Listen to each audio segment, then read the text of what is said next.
What's up, y'all? This is your boy Waldo here with the L Spot. Right now I have Reggae international superstar Mr. Vegas with me. How you doing, brethren? Yo, what go on? There, man. Waldo. Where do I know nothing Oh, Waldo you got from? so many hits under your belt. From Broke It Down to Hot Walk to Tech by Yourself. Hey, when did it first hit you that you were like a mega superstar? Like, wow, like I really made it in this game.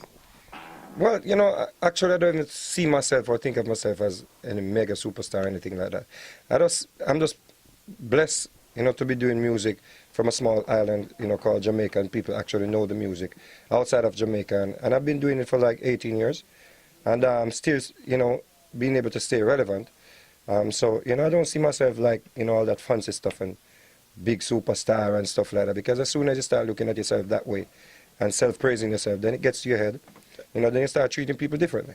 Right, that's a real good attitude to have too, and you definitely are relevant because you can't go into a party and they play a reggae set and you gonna hear Mr. Vegas song, so you definitely doing stuff right, man. Who are some of the people who inspired you to pursue music in your earlier career?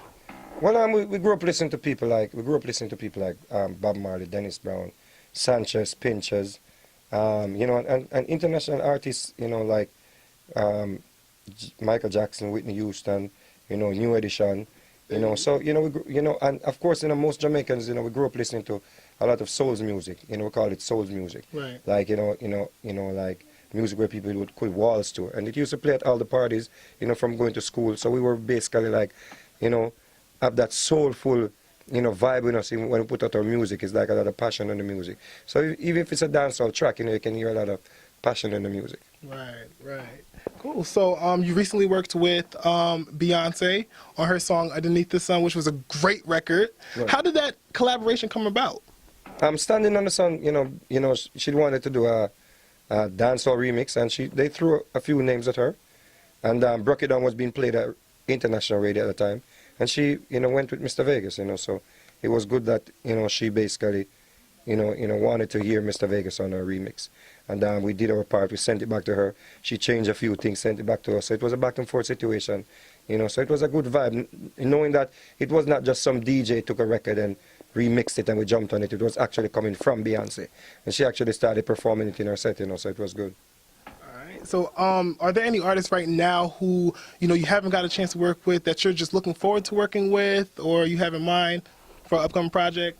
Well, I really like Rihanna, you know, not because she just did work, you know, but I think, you know, I think she's someone who's always representing the culture. Definitely. You understand? And I think when she does a dance or a reggae record, it's not phony, you know? Yeah. You know, so I could see myself vibing with Rihanna.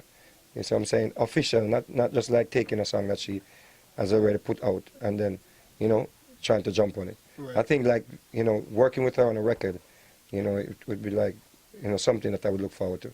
I think that would be dope too. You know, I really like Weekend sound. I think Weekend have that voice, you know. It reminds me of when I did that record Pull Up with Wayne and Tony. Yeah. It just had that sweet thing at the beginning of the record. Yeah. Yeah, man.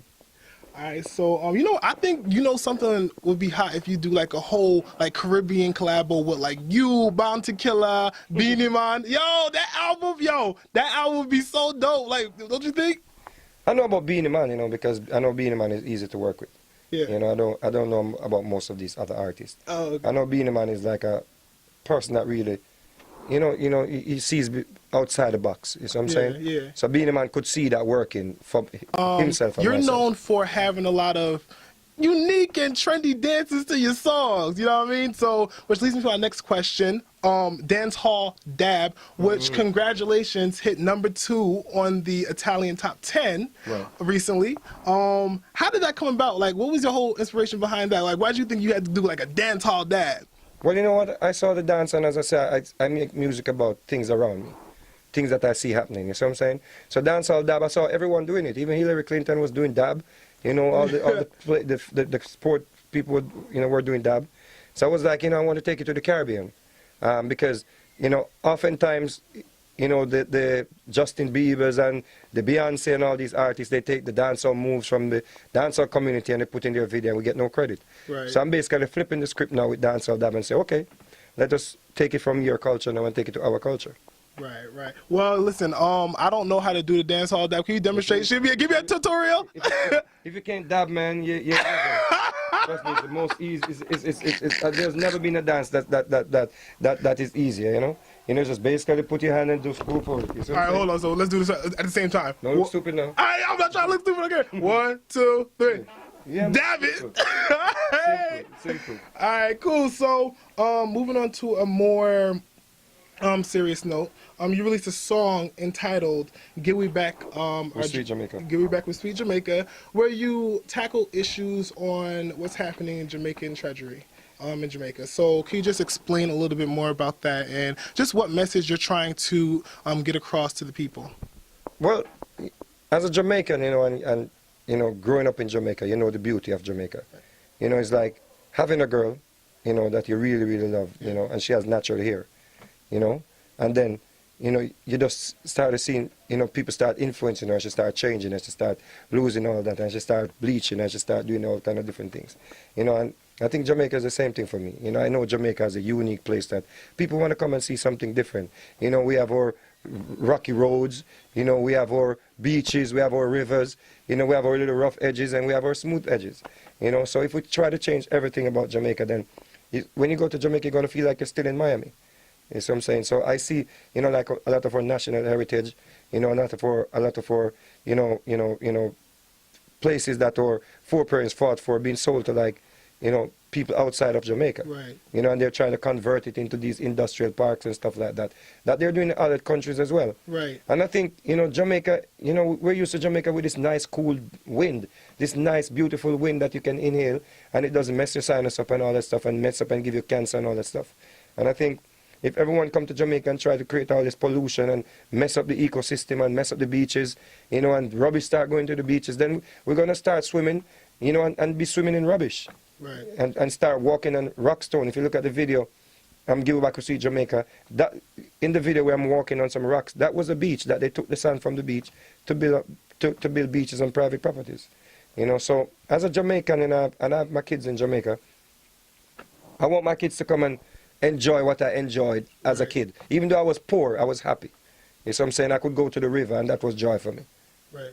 Well, see, I commend you so much for, you know, raising awareness through your music, using your artistry to raise awareness on just like issues like that, the political issues that are happening within your country. I think a lot more artists should, you know, follow in your footsteps. Definitely raising awareness. Well, we hope for that, you know, because what I noticed with a lot of artists, Jamaican artists, you know, we seems to, you know, focus on things that I think are not really affecting us. Right.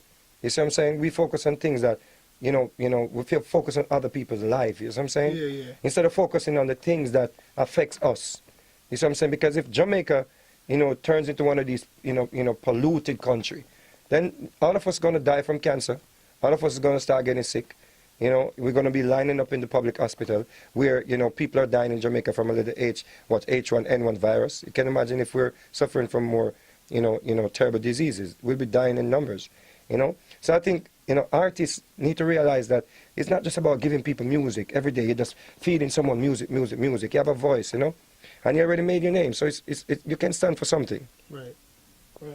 So switching courses, you have a new single out, all right, entitled Identify My Love. Right. Let's talk a little bit more about that. Identify My Love is a simple song. It's saying, you know, sometimes the girl that you want to be with, she doesn't want to be with you, but you want to be with somebody else who doesn't want to be with her. And it's a chain reaction all the way. Yeah. You know, so it's just basically saying, you know, identify the people who truly loves you. You know, so it's basically a love song. You know, and I did the song because I realized that on this type of beat that it's onto, because if you listen to a lot of the songs that you do, it's just more like, this is more like you get personal with it as opposed to party.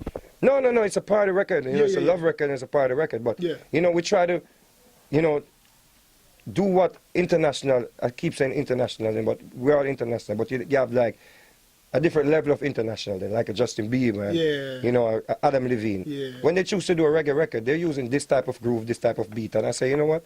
Again, you know, reminding people that this groove is from Jamaica. All right, there you have it. All right, so let's talk about your clothing line, MV Collections. Well, MV Collection, is basically a clothing line that I had in mind. If you see the Mr. Vegas cap, it's like, you know, the head's eye cap. You can basically wear, something from Mr. Vegas catalog. You know, so if you like Brock It Down, you can wear a Brock It Down t-shirt. You see what I'm saying? If you like I Am Blessed, you can wear I Am Blessed t-shirts. And we're gonna, you know, our vision is to build the brand into, you know, female dresses and shoes and all that stuff, you know. So we keep, you know, just dreaming big. Now, was that something, designing, was that something that you always wanted to do, or is that something that recently you was like, let me just cross over to this avenue and see where it takes me? Well, you know, as soon as you start, you know, as soon as you start get going in this music industry, you see other, you know, area where you can venture in. You see what I'm saying? Yeah. And I think a lot of people are doing this whole merchandise thing with clothes and shoes and all kind of stuff, cologne, you know, different stuff, you know. So we're just, you know, just as ambitious as a Jay-Z and a, you know, Puff Daddy.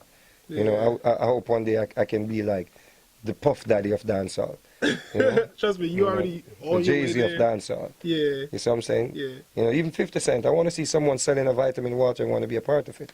You know? Yeah. All right, cool. So, when can we expect the album? Well, I think my next album is gonna be. I'm working on an album right now where I think it's more an inspirational album, like a more spiritual vibe, because I have that side of me that I really, really enjoy performing songs like I Am Blessed on stage and you know those type of songs. So I'm making like a whole album of that vibe, you know, and it's not about just being like people gonna say, oh, he has become a Christian now and stuff like that, and try to brand you with religion and stuff like that. But I'm just a God-fearing person. You know, I'm a God-fearing person.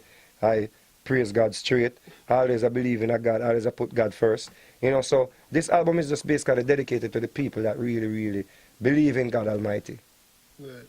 What advice can you give to people who, you know, are trying to make it within the music industry? Just make sure you have the real talent, you know, and make sure that, you know, you stay humble. And try to get the music first, and try to get the music, you know, out there first before you start getting, you know, your, you know, personal self out there, because, you know, a lot of people tends to, you know, oh, I need some form of controversy to break, you know, and then people just know you for that controversy, and your music get lost in all the middle of that.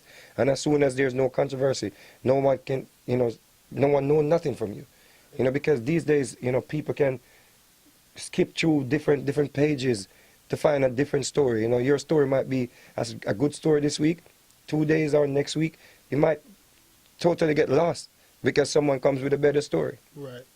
Thank you so much, Mr. Vegas, This for your boy joining the L Waldo. Spot Hit today. him, Mr. Vegas. And thank you for rocking with the L Spot, where you too can network and be recognized.